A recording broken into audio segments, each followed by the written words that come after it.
La personne qui compose avec la santé mentale a besoin d'être accompagnée, puis elle l'est bien souvent par l'équipe traitante, mais la famille aussi a besoin de ce support-là.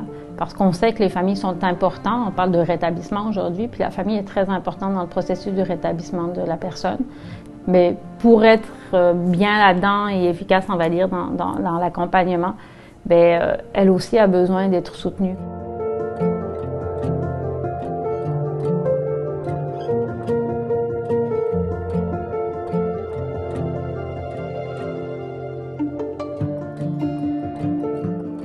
Père aidant famille, c'est quelqu'un qui travaille avec son savoir expérientiel.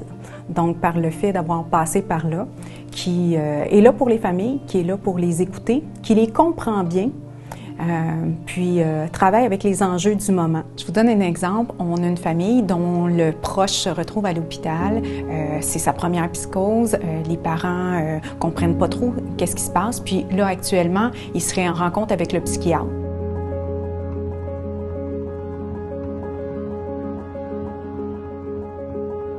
La famille se retrouve à l'urgence, ils sont déstabilisés, ils sont découragés, ils sont anxieux de savoir qu'est-ce qui va arriver, qu'est-ce qui est à prédire avec le psychiatre, qu'est-ce qui va arriver après, quel sera le suivi.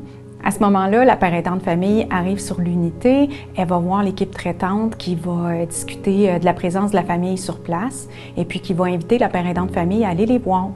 La père aidant de famille va aller voir la famille, les écouter, prendre un peu leurs inquiétudes, prendre un temps avec eux pour comprendre la situation, puis pour surtout les informer sur quels sont les services qu'ils peuvent obtenir. Grâce à l'intervention de la père aidant de famille, les familles vont repartir mieux outillées, mieux renseignées, et puis ça va certainement contribuer à diminuer leur sentiment d'anxiété.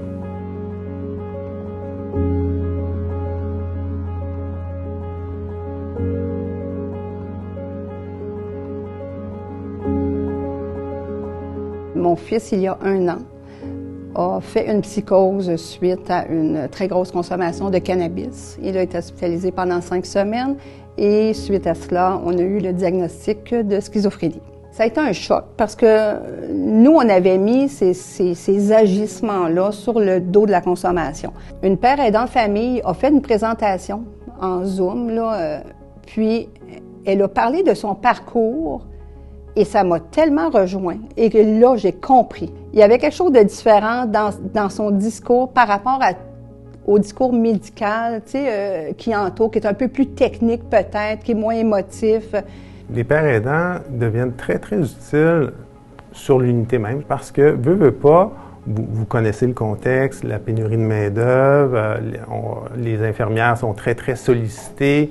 À un moment donné, les familles se sentent tellement démunies, à bout de ressources, que des fois, ils en viennent à l'idée de se désengager là, du soutien qu'ils peuvent apporter à leurs proches. Et nos pères aidants, ils ont l'opportunité de prendre le temps nécessaire pour s'asseoir avec la famille. Toutes les personnes qui ont un membre de l'entourage qui vit avec un enjeu de santé mentale peuvent contacter la ligne père aidant de famille. On n'a pas besoin que son proche soit hospitalisé ou qu'il y ait un diagnostic pour pouvoir appeler cette ligne. L'idée, c'est vraiment à un moment donné, vous vous interrogez, vous savez plus trop quoi faire, vous êtes perdu, vous vous sentez épuisé, vous êtes dans l'incompréhension, vous savez pas ce qui se passe et surtout vous savez pas comment réagir et comment aider votre proche. Donc, il ne faut pas hésiter à appeler parce qu'une personne va être là pour justement vous aider à dénouer un petit peu ce qui se passe chez vous, pour vous et puis aussi pour l'autre. Si quelqu'un m'avait dit, Hélène, appelle à tel numéro, tu vas parler à une proche aidante, puis tu vas voir, ça va probablement t'aider. J'aurais aimé que quelqu'un me tende ce message-là. Donc, j'aurais certainement vécu moins de souffrance. Si dès le départ, j'avais eu accès. En fait, j'ai eu accès, c'est juste que je savais pas qu'elle pouvait m'aider. Mais si je l'avais fait, si j'avais fait le pas, oui, ça m'aurait vraiment évité beaucoup de tracas. Oui, je serais beaucoup plus sereine probablement aujourd'hui. Oui.